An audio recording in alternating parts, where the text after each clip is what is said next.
આજે આપણે રીંગણા અને ટમેટાનું શાક બનાવીશું. તો રીંગણા અને ટમેટા છે તે સમારીને તૈયાર રાખ્યા છે. હવે આપણે તેને વઘાર લઈશું. હવે આપણે વઘારવા માટે તેલ ગરમ કરવા મૂકીશું.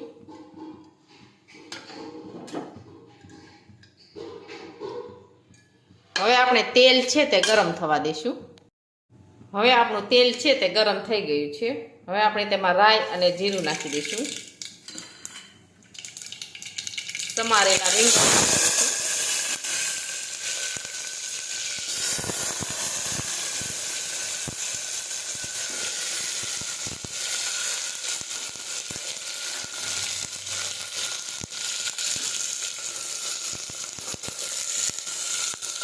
સમારેલા ટમેટા નાખી દઈશું. હવે આ રીતે ફેરવી દઈશું.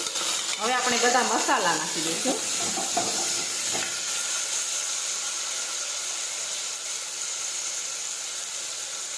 જીરું નાખીશું.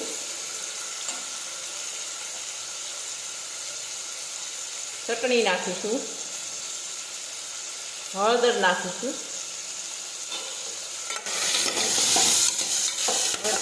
ફરી આ રીતે ફેરવી લઈશું.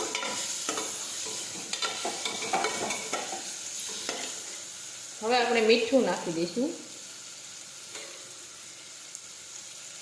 ખાંડ નાખીશું.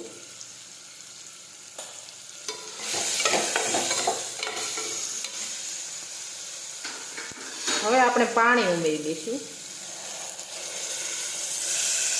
હવે આપણે કુકરનું ઢાંકણ છે તે બંધ કરી દઈશું.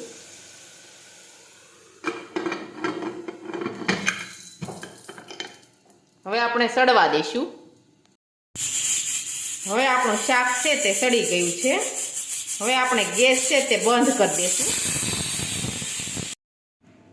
હવે આપણું શાક છે તે સડી ગયું છે એકદમ સરસ. હવે આપણું રીંગણા ટમેટાનું શાક છે તે એકદમ સરસ બનીને તૈયાર થઈ ગયું છે. અને અમારો આ વિડીયો ગમે તો મારી જેકે કુકીઝ એન્ડ હેન્ડવર્ક ચેનલને લાઈક કરો, શેર કરો અને સબસ્ક્રાઈબ